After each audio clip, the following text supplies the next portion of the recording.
thank you for tuning in to Specter FM, a ghost story podcast where I tell you real ghost stories sent in by our listeners. And I'm your host, Robert Welsh. If you want to send us your ghost story, and it doesn't have to be a ghost, it can be aliens. What else is Bigfoot. Or even just creepy people, because people are scary too. You can send me all your stories in form of an email or an audio story recording your voice to SpecterFMStories@gmail.com. Let's get straight into the stories today. Our first story is called He Follows.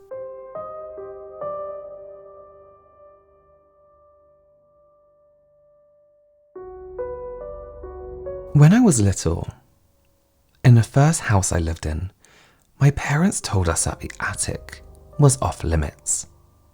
We never understood why, and always tried to get them to let us go up there. One day when we had a babysitter, we all decided to sneak up there just to find out why we weren't allowed in. When we got up the stairs, it was just a regular, dusty attic. We looked around for a minute, then went further in. On the right corner, there was an old army-looking cot with blankets and trash around it. Then suddenly, out of nowhere, an old man started yelling at us. I don't know where he came from or what he was saying. All I know is we ran as fast as our little legs could carry and never went up again. Fast forward a few years and we just moved to a new house. It was our first night and everyone was going to sleep in the same room. My parents had already gone to bed, so us kids were of course watching TV. The door to the room faced the entrance of the bathroom across the hall. All the lights were off except the TV and the bathroom. We all then saw a large dark figure go from the landing of the stairs into the bathroom. Of course, we freaked out and my parents told us we didn't see what we just saw and to go to bed. A few more years later, we moved to the last house. Our grandpa was helping us move and stayed overnight with us. It was just us kids and him in the room that night. Yet again, all the lights were off, except the bathroom light. We all woke up at the same time, just in time to see the large dark figure moving across the room into the bathroom. We all freaked out again, but this time instead of my grandpa saying we were crazy, he said he had seen it too. It was so dark, darker than the pitch black of the room, and my grandpa had seen it too. Over the years there'd been these things moved. The sugar jar left open when no one was in the house. A force on the other side of a door keeping it closed when no one was in the room. Heavy footsteps coming up the stairs in the middle of the night. I don't know who the man was in the attic that day or if he was alive then, but I feel like he's the same man following us from house to house. I'll tell you what, that man needs to get his own home. Following you around like that. It's strange when there's a ghost like that, because why are they following you when he was just doing his own thing before, you know? Like, why follow us? Haunt the house, not the people. That's a message to all ghosts out there if you're listening. Our next story today is called Paranormal Creatures.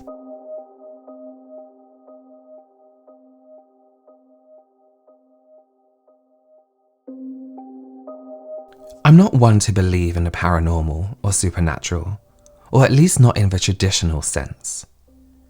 If anything, I believe the things we see are from an alternative dimension that sometimes show itself in our dimension. That's the only way I can logically explain what happened to me. Growing up, my mum had a long-term boyfriend. Let's call him David. He moved to a secluded old farm of 20 acres when I was 7. My brother was 9. On weekends, my mum, brother and I would visit her boyfriend and stay overnight Fridays and Saturdays. My brother and I never liked that farm. We always thought it was creepy. We were definitely not farm children. We were suburban children. We did not like how dark it was at night time either. We hated being outside at night.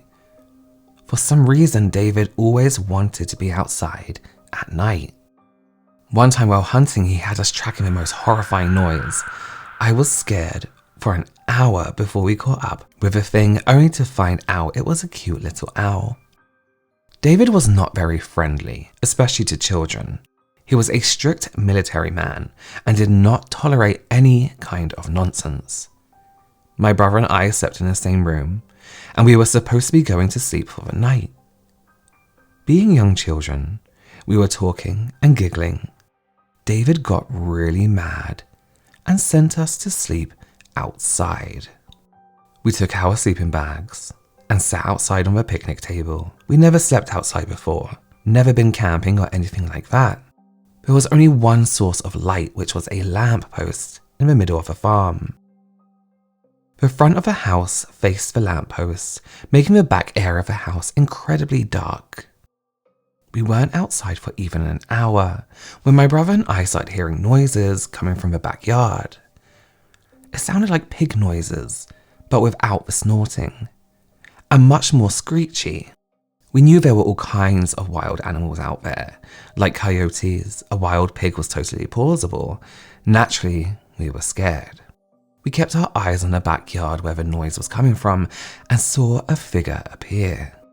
It didn't appear as if it had come closer towards the light and could see it better.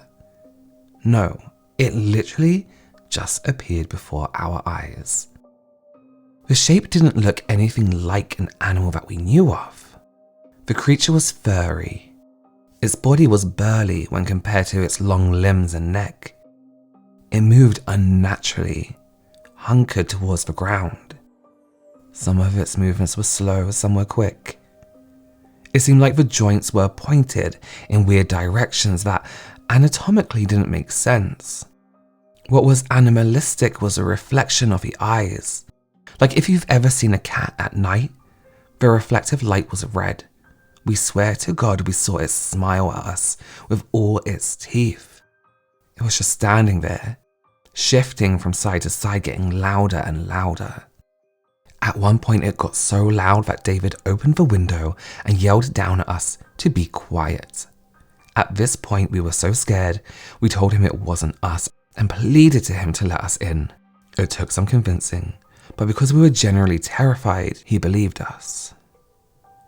After that night, we told our mum we didn't want to visit anymore. She never believed us. Probably thought it was just an animal, but she let us stay home after that. I would have convinced myself I didn't see what I did if my brother didn't see the same thing. We both have really good vision. We saw everything accurately. We are also both logical, but we never come up with a solid theory as to what the creature was. We don't talk about that farm. There's a lot of bad memories. There were other creepy instances that happened on that farm, but I cannot explain, other than paranormal activity. Maybe I'll share more stories later.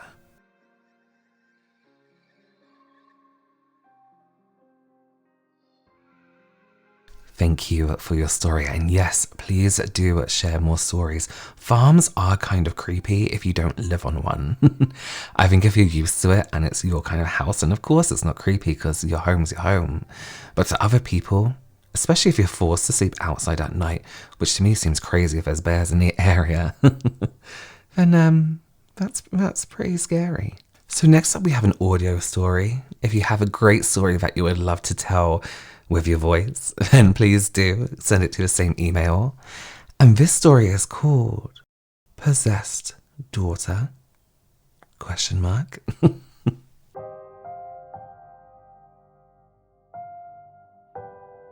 This story happened about 2 years ago. I was living with my partner then and my 2 kids. I have 2 daughters. One is 12 and the other is 10.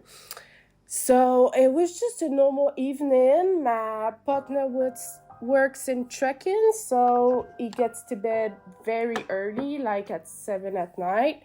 And more of an owl type of person, and I like to go to bed really late, like at 12, even 1.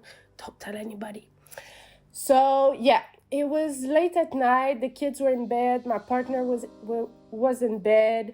It was about 10:30 or something, and I was just Netflixing and chilling on the couch, laughing by myself, when all of a sudden my youngest got out of bed, and I kind of saw her in my peripheral vision sit on the couch. So at first I didn't really pay any attention to her, and because you know how kids are, they will come up with any excuse on the planet to get out of bed and stay with me watching TV instead of going to sleep. So at first I kind of ignore her, but when she just stays there silent, I speak to her. And what would be important to know about my daughter is that she's a very, very energetic child. She's super playful. She's got tons of energy. She's always smiley and bubbly, and her laughter is contagious.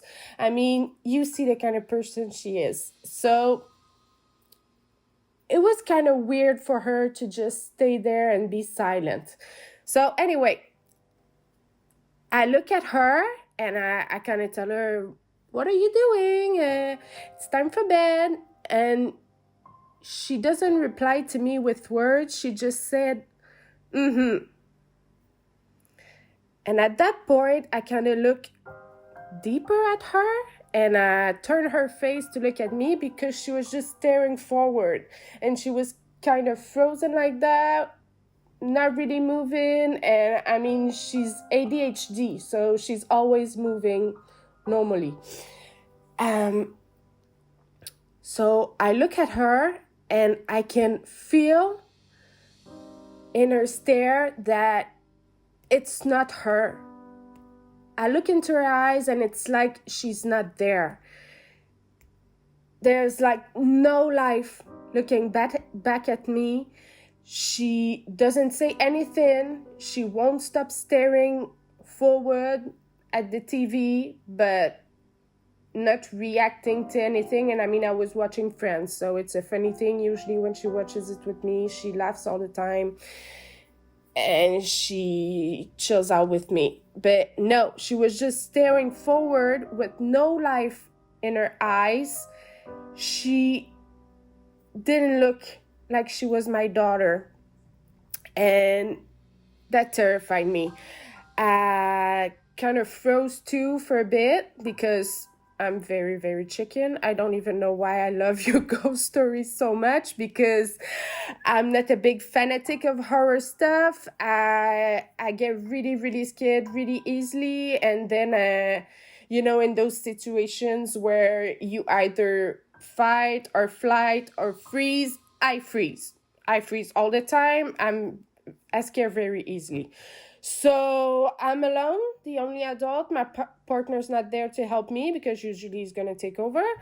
And I get really, really, really scared. She doesn't say anything. She doesn't stop staring forward.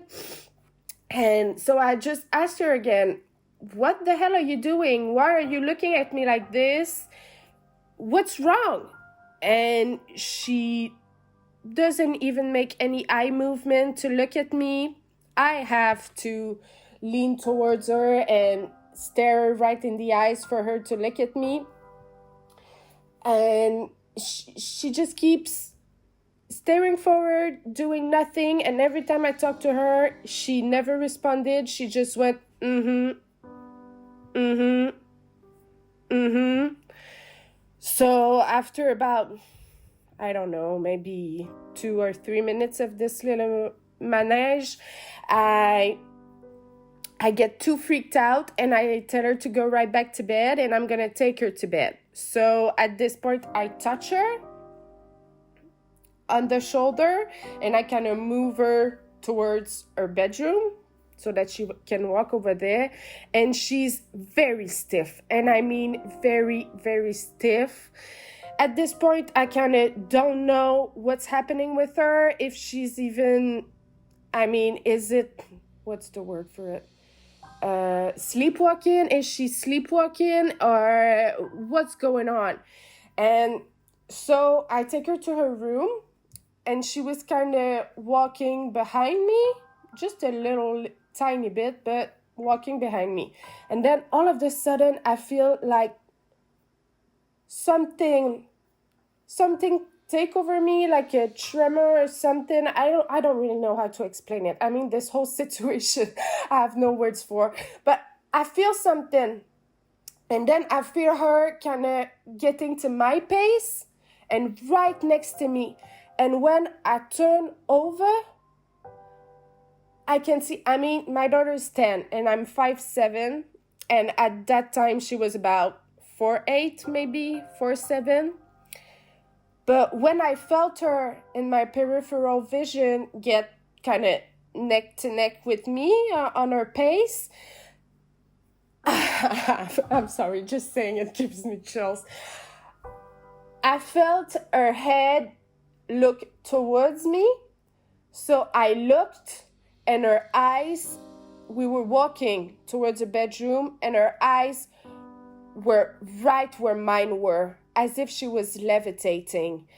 I still don't know how to explain this.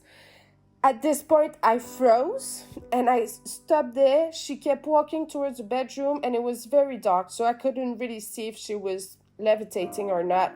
But she was definitely the same height as me, looking right into my eyes, and that was the first time she kind of noticed me and made any kind of social interaction with me apart from her So that scared the hell out of me. I mean, she got right into her bedroom and I followed her there, and when she was in bed, I told her good night, and she's very cuddly, so she didn't want any kisses. She wasn't, as soon as she got in bed, she kept staring forward.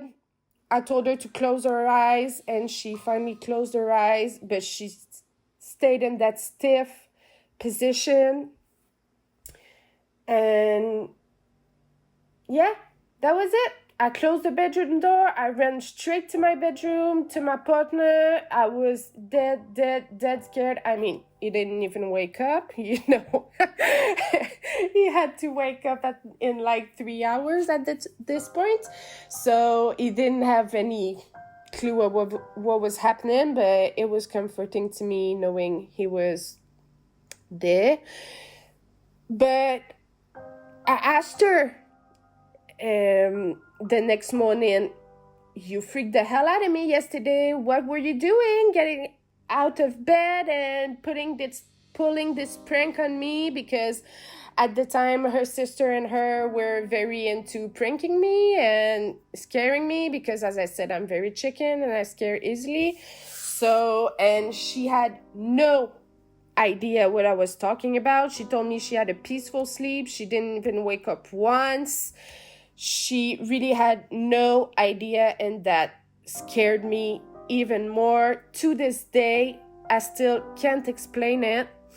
And I'm still scared sometimes of what will happen if she wakes up in the middle of the night or, late in the evening when I'm all alone in the living room. And mind you, now my partner and I chose to live separately. So I'm living alone with my daughters right now.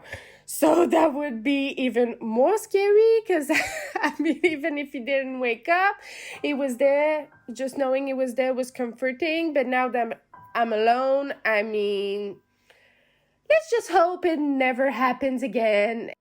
Also, when I spoke about it with my mother, she was like, because she's very sensitive to those type of things, she has seen ghosts and angels as she said, throughout her life. And she told me, well, why didn't you ask her name? And I was like, are you crazy? I can never do that. There's no way I'm courageous enough to do that.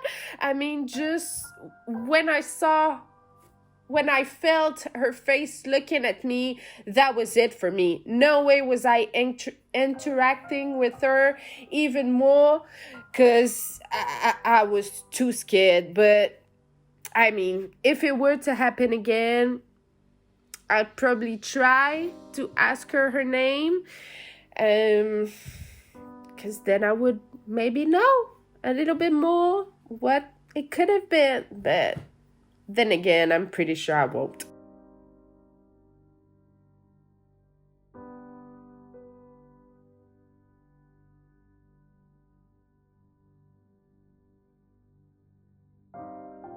Thank you so much for that story. What an incredibly strange experience. Not something I would like to experience myself. Thank you so much for tuning in to Specter FM today. However you're watching or listening to this, give it a like or subscribe or rate or review, whatever platform you're on, and go ahead and send your stories to SpecterFMStories@gmail.com. Remember, they don't have to be ghosts, they don't have to be demons, it can be aliens, it can be people, because people are scary too. Thank you so much for listening, and we'll see you soon. Bye.